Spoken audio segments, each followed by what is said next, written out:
Mark chapter 14, verse 51. Children, listen to this. Now a certain young man, wearing nothing but a linen cloth, was following Jesus. They caught hold of him, but he left the linen cloth behind and ran away naked.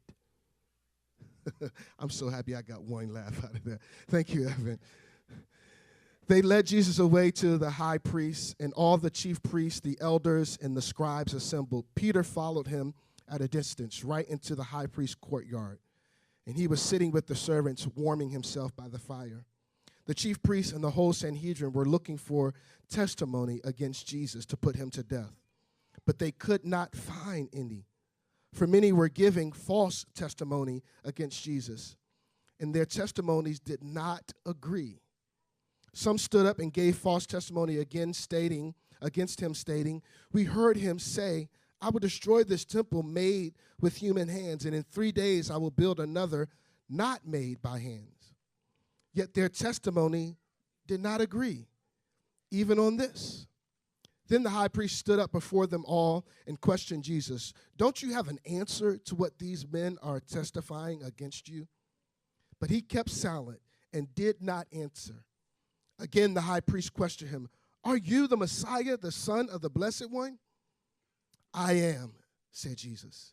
"And you will see the Son of Man seated at the right hand of power and coming with the clouds of heaven."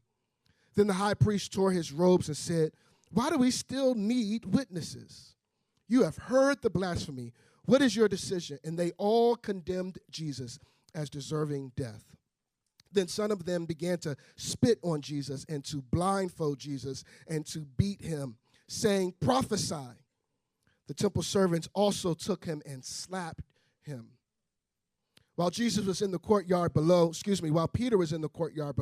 one of the high priest's maidservants came.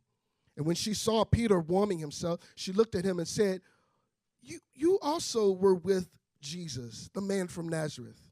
But he denied it. "I don't know or understand what you are talking about." Then he went out of the entryway, and a rooster crowed. When the maidservant saw him again, she began to tell those standing by, "This man, he's one of them." But again he denied it. And after a little while, those standing there said to Peter, "You certainly are one of them, since you're a Galilean." Then he started to curse and swear, "I do not know this man you're talking about." And immediately a rooster crowed a second time.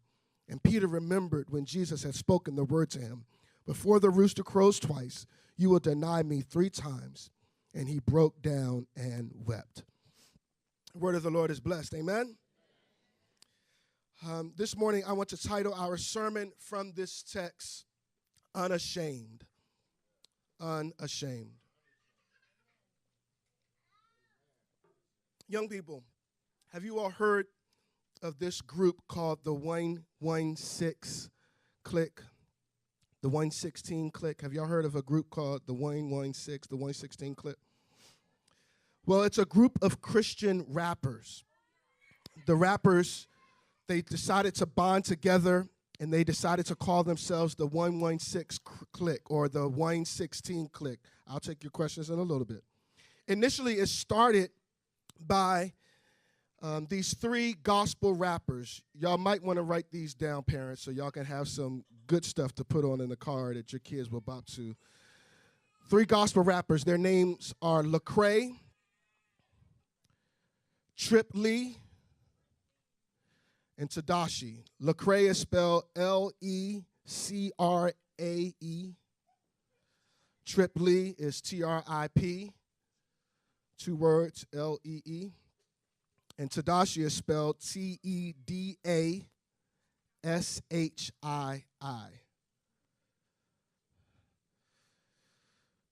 So these 3 rappers, more people have joined this clique, but they decided to start this clique called the 116 Clique. And they get it from a verse in the Bible. 116 is actually from a verse in the Bible. It's from Romans 1:16. Any of you know what Romans 1:16 says? Yes, Mason? Okay, put it on the screen for us. No, let's put it on the screen. We're going to read it together. Can y'all read? Can y'all see the screen? Y'all read it with me. Y'all ready? 1, 2, 3. For I am not ashamed of the gospel, for it is the power of God for salvation to everyone who believes, to the Jew first and also to the Greek. So they based this whole group, this whole clique off of this scripture saying, I am not afraid of the gospel. I am not ashamed of the gospel of Jesus Christ. So this 116 clique is a crew who is committed to creating exceptional music and art that represents the name of Jesus Christ. But in addition to being a rap group, they are a group of people worldwide now who declare that they are not ashamed of Jesus Christ. They're not ashamed of repping Jesus Christ and living for Jesus Christ full out in their lives.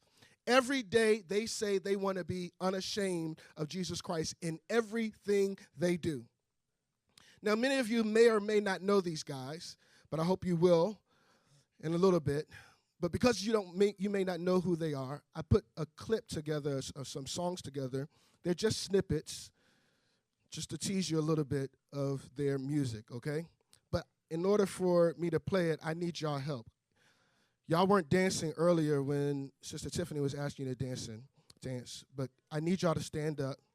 And if you know any dance, when the music comes on, I need you to get with me, all right? Put your hand down. Are y'all going to help me out? Yeah, stand up. Now, when you bring this through the system, Brother Mark, I need it to be strong through the system. Y'all ready? Are y'all ready? Lincoln, I was depending on you. Come on. So these are some songs, some snippets. The first two are from Tadashi. The second two are from Trip Lee. And the last few are from Lecrae. All right? Y'all ready? Y'all ready to get your mind blown? It's about to blow your mind. Y'all ready? Y'all ready? Let's get it.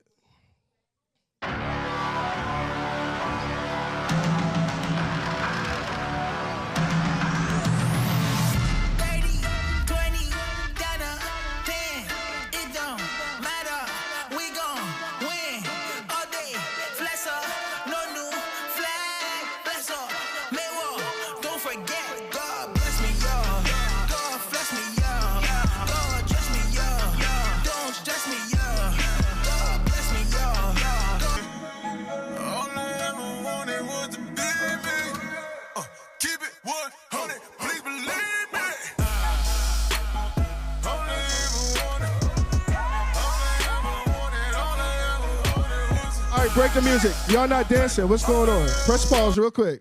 Y'all not dancing. What's going on? They were dancing. Lincoln was dancing. Landon, I saw Landon dance.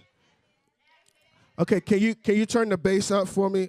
Maybe y'all can't feel it yet. All right, let's try it one more time from the start. One more time from the start. Now that y'all a little warmed up. It's too loud for you, Sammy? It's too loud? Okay. All right, let's get it.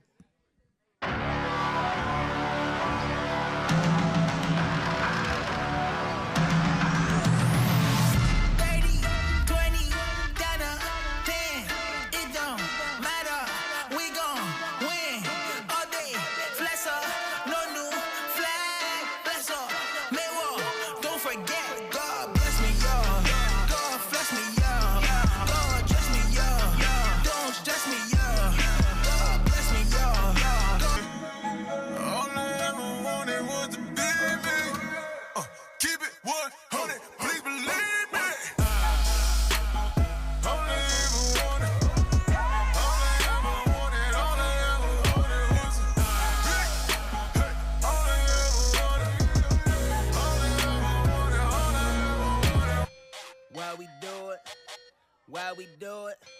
I do it for the turn up. Got that ammo locked and loaded. I ain't talking about no burn up. Flip a page, I'll explode it. Got a cabin in Manolo. Manolo. Got a cabin in Manolo.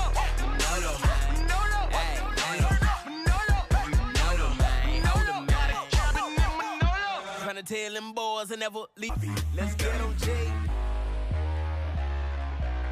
Hey, going in today. This my only shot. My life could end today. Yeah, my heart can stop. If I go at the night, I'm going out on time. I give it out, this life ain't all I got.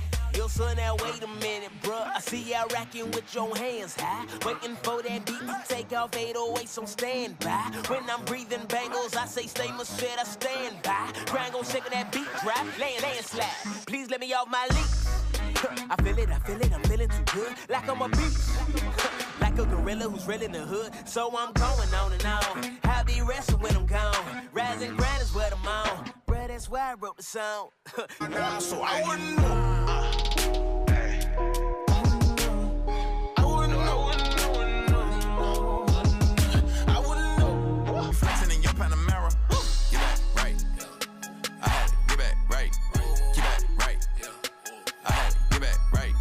Get back right. I had to get back right. Get back right.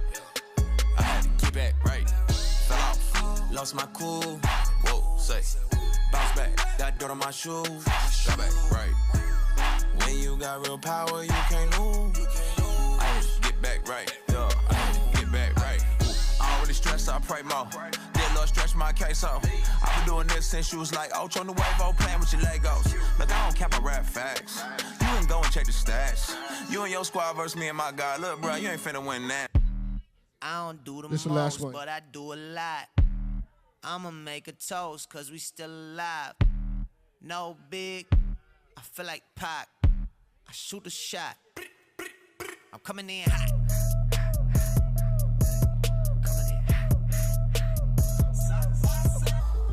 All right, you can cut it off. You can cut it off. All right, y'all sit down. So I'm going to tell y'all 2 reasons why they wasn't feeling it. Because y'all been playing Drake all week long for them. So that's why I gave y'all some good stuff to put on. And then 2, did y'all see they was doing the whole time they was looking at each other to wait to see who was going to dance first? So here's why I wanted to play that, y'all. What did I tell y'all the name of the group was? The 116 Crew. The 116 Crew. And what does that mean? That they are unashamed of the gospel. They don't care about what other people are going to say. They're not looking around to say, oh, if you ain't going to get with me, then I ain't going to dance. I want you all to know this, children, young people. It's one of my heart's desires that you all would decide to join the 116 Crew. That you would desire to join this worldwide movement that says, I'm not going to be ashamed of Jesus Christ. I'm going to represent Jesus Christ full out every day, every second, every minute for the rest of my life. Now, I want y'all to do that really, really badly. I'm going to ask y'all real quick. How many of y'all want to be a part of the 116 Crew? You want to be a part of the Unashamed Crew? I got 2, 3 sheepish hands. Okay. Now, I want to warn you, though. If you're going to be a part of the 116 Crew, the Unashamed Crew, sometimes it's going to be a little tough. It's going to be tough sometimes to be unashamed for Jesus because you're going to be looking around and everybody else may not be representing Jesus like you want to represent Jesus. And you're going to have to make a decision for yourself. Am I going to rep Jesus or not? Am I going to rep who I know is my God, is my Lord, the one that I say that I serve and I love, or am I not?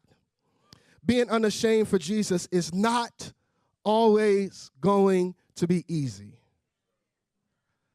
In fact, the easiest place to be unashamed for Jesus is on church on Sunday mornings.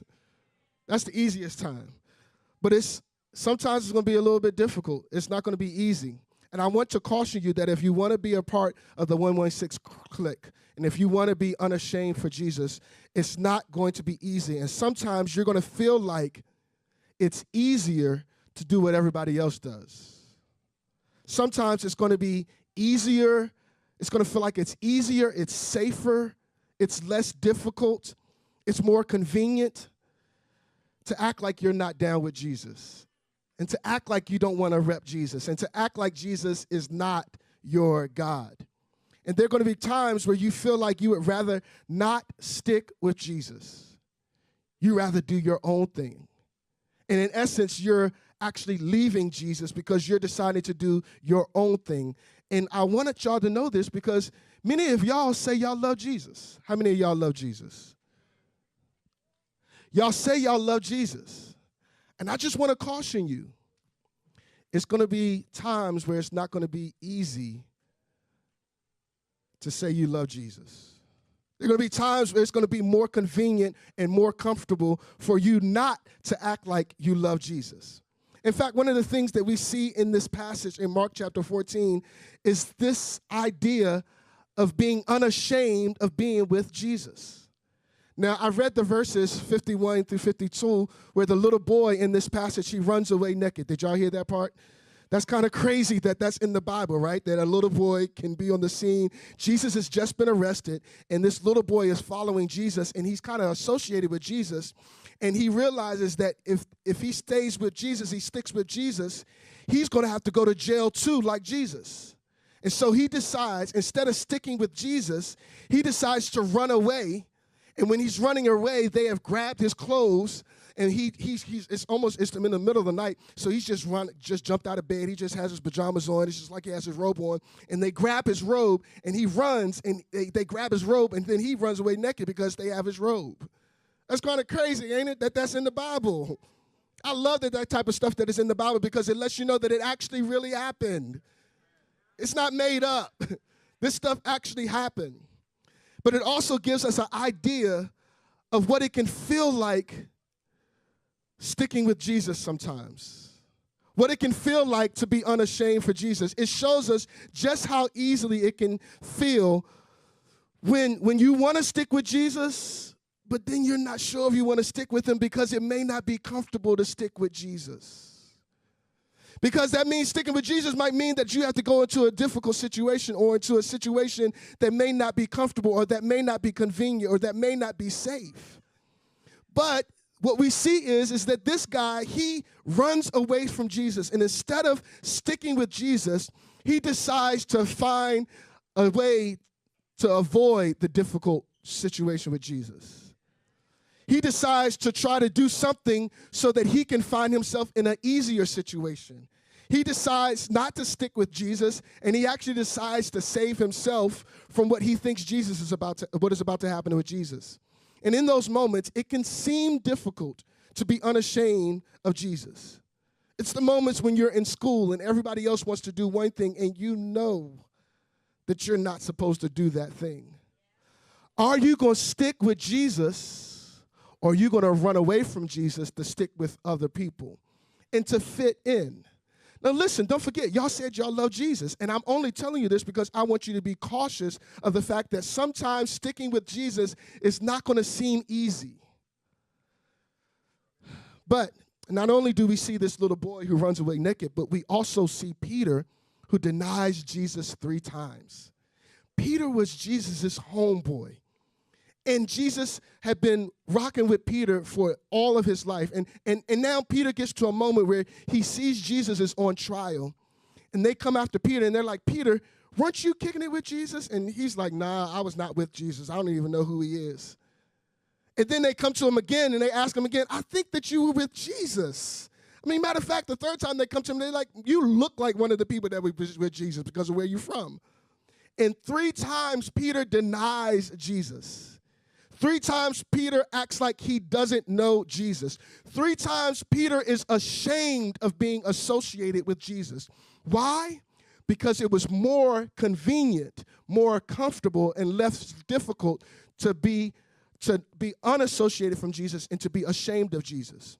And those are the things that we're all going to feel. Those are moments that we're all going to get into. And what's crazy about it is that Jesus had told Peter that this was going to happen, and yet Peter still allowed it to happen. Being unashamed and being a part of the 116 clique isn't always going to be easy. I hope that you hear that. But I want you to know this, that when it gets difficult to stick with Jesus, when it gets difficult to say that you rock with Jesus, I want you to know this. You don't have to try harder. You just have to trust Jesus. So when those moments come where you're not sure if you want to rep Jesus, remember that I told you this. Don't try harder. Trust Jesus. Here's how I want you to understand it. I want to help you understand this because I want you to notice what happens when this little boy and Peter try to spare themselves. So you know the little boy tries to run away in order to spare himself, and Peter tries to deny Jesus in order to spare himself, right?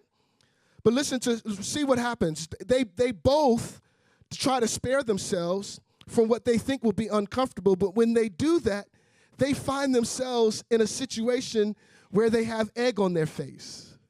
Do y'all know what that expression means? To have egg on your face? This is an expression to mean that you're embarrassed, that you're ashamed, that there's something has happened to make you embarrassed of yourself. Matter of fact, one of the things I want us to do at the extravaganza, I want us to play this game. I was going to play it today, but I know y'all get a little unruly sometimes. But you have a dozen of eggs, and in the dozen of eggs, you have 8 that are hard-boiled and 4 that are raw. And what the game is called is egg on your face. And you have 2 people who play, and each person gets to pick out an egg from the dozen eggs and smash it on their heads. And the first person that gets 2 raw eggs smashed on their head loses the game. Can you imagine having egg on your face? How embarrassing would that be, right? That would be so embarrassing. And so these 2 guys, the little boy and Peter, because they tried to spare themselves and disassociate themselves from Jesus, they ended up walking away with egg on their face.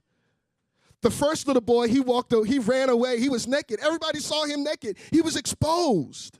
And then Peter, it says at the end that he put his hands in his hand in his hands, and he is just grieving. He's weeping because he realized that he had denied Jesus even when Jesus had told him it was going to happen. They both end up ashamed of the fact that they did not associate themselves with Jesus. The ones who end up getting embarrassed and feeling ashamed as a result are the ones who did not stick with Jesus. That's why when we feel like we want to abandon Jesus and act like we don't know him, it doesn't work out in the end. When we try to say, oh, I'm not going to associate with Jesus, I'm not going to do what I know Jesus wants me to do, it doesn't end out working out in the end. We actually are the ones who get the egg on our face. And so, in those moments when it's difficult, I know I'm losing your attention, but stick with me just for 2 more minutes. In those moments when it's difficult to stick with Jesus and to not be ashamed of Jesus, don't try harder, trust Jesus. Trusting Jesus means this: sticking with Jesus. Trusting Jesus means sticking with Jesus. So it means doing what you know Jesus wants you to do, even if it may not feel comfortable at the moment. Because it would be better to be uncomfortable for a few moments in order to actually experience life with Jesus for the rest of your life. And I want to leave y'all with this last thing, children.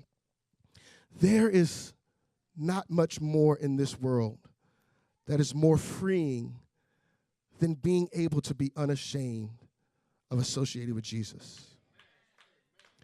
Because here's the thing, is when you decide to stick with Jesus and be unashamed for Jesus, you don't have to worry about what everyone else says about you.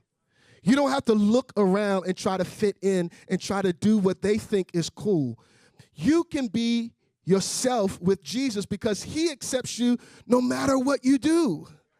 He accepts you no matter what clothes you have on. He accepts you no matter what your hair looks like. He accepts you no matter what your skin looks like. He accepts you and he loves you just because you're you. That's why he made you. And there is not many things more freeing in this world than be able to live unashamed for Jesus. I want y'all to be a part of the 116 crew. I want y'all to be unashamed for Jesus. And that's mean that in the difficult situations, when it seems like it's easier not to stick with Jesus, that you decide, no, I'm not going to try to do something to get out of this difficult situation. I'm actually going to trust Jesus in the difficult situation. Because I know that if I don't trust Jesus, I'm going to end up with egg on my face in the end. And it's so freeing when you decide to be unashamed for Jesus. You don't have to worry about what the person next to you is going to say, if they're going to laugh at you. Because even if they don't accept you, you know that Jesus does. And guess what? I will too. I will too. To the adults, can I give you just a few more things from this passage that we need to notice? In this passage, we see the young man deserting Jesus, and we see Peter denying Jesus. But we also need to see another thing, and is that the religious folks in this passage are the people who distort the truth of Jesus. And that's where a lot of us need to be careful.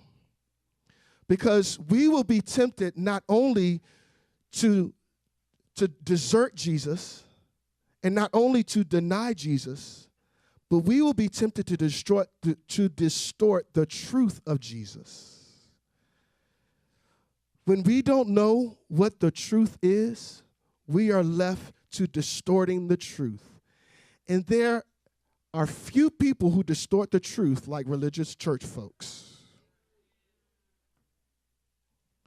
And in this passage, we see these three categories of people. One, deserting Jesus. Another, distorting the truth of Jesus. And another, denying Jesus. Because we are all tempted in those three ways ourselves. How are you going to respond when the situation for you is difficult and you think that it will be easier to deny Jesus in that moment and just trust yourself? What are you going to do when you want to distort the truth of Jesus? You say, yeah, I know that the scriptures say I shouldn't do this, but I should be able to do it every now and then. I should be able to enjoy myself. I should be able to find satisfaction in myself. I should be able to do what I want to do. That's distorting the truth of Jesus. In this passage, the revelation that we see is that Jesus is the only one who does not defend himself. He's the only one that tells the truth about himself, even though it's going to bring on difficulty for himself. Everybody else tries to avoid the difficult situation. Jesus is the only one who says, guess what? I'm going to tell the truth in the difficult situation, and it's actually going to bring something on me. I'm going to invite difficulty into my life. Listen to what it says in verse number 61. Everyone else, they're trying to find people who will testify and who will witness to the fact that Jesus wasn't who he said he was. There's 7 times we hear the word testimony in this passage, which also means witness. And you see that 7 times in the passage. But listen to what it says in verse number 61. Well, so let me start at verse number 6. And the high priest stood up in the midst of Jesus and asked Jesus, have you no answer to make? What is it that these men testify against you? And he remained silent and made no answer. In that moment, Jesus could have said something to spare his life. Jesus could have spoken up to defend himself so that he would have been able to say, no, what they're saying about me is not true. And he would have been able to spare his life by defending himself. Some of us need to catch this because we are so quick to defend ourselves in order that our lives and our livelihoods and our reputations would be spared. And Jesus doesn't even defend himself just for his reputation to be spared. Here's what we do. We say, well, I just need to speak the truth in this situation because they need to know that that's not true what they're saying about me. And guess what? Jesus doesn't defend himself. He allows the Lord to defend himself. See, when you're right about something, you don't have to speak up. The truth will come out itself. You don't have to defend yourself. You don't have to posture yourself in order to put on a good face. We are so quick to say, I got to defend myself. Jesus doesn't doesn't say something in order to defend himself. He says something in order that will actually bring harm on himself. It says, and the high priest stood up one more time in the midst of Jesus and asked Jesus, have you no answer to make? What is this that these men are testifying? What is it that these men are testifying against you? But he remained silent and made no answer. And again, the high priest asked him, are you the Christ? the Son of the Blessed. And here's where Jesus speaks up. Jesus said, I am. And you will see the Son of Man seated at the right hand of power and coming with the clouds of heaven. Jesus invokes this huge, explosive phrase. Not only does he say that he is the Christ, but he uses the words, I am, which actually invokes the language that Abraham used when he spoke of God all the way back in Genesis. So he's telling the people, listen, not only am I the Christ, but I am God. And to emphasize it even more, he goes to the book of Daniel and he quotes the book of Daniel, invoking again the Old Testament prophets. So they would see that, listen, who you think I am, I'm much bigger than who you think I am. You think that I'm just the Christ. I'm saying I'm just the Christ, but actually I'm not just saying that I'm the Christ. Not only am I come to save, but I am the one who has come to judge as well. And one day I'm going to judge everyone. One day I'm coming back and I'm going to be seated on the clouds and I am going to judge all mankind. See, Jesus is invoking this strong phrase, this explosive phrase, because this is the revelation that they needed in that moment. This is true justice. True justice is when Jesus speaks up and tells the truth, even if it cost him his life. I think many of us need to take on that warning. That in difficult situations, when the truth needs to be said, when people need to know about Jesus and know that he came to bring true justice, that we would speak up, that we would not just do what's comfortable, that we would not just do what's easy, that we would not just do what's less difficult, but that we would actually trust the revelation of Jesus Christ himself. Can I tell you what that looks like in your everyday life? At home, when you don't feel like loving your spouse, you have to ask yourself, am I going to respond in a way that declares the name of Jesus in this situation? Am I going to respond in such a way that declares that Jesus has taken hold of my life?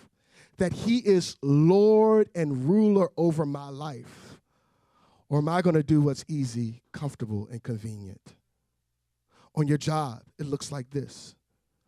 Am I going to try to shortchange my job and take as many breaks as I can, stay longer on my lunch break?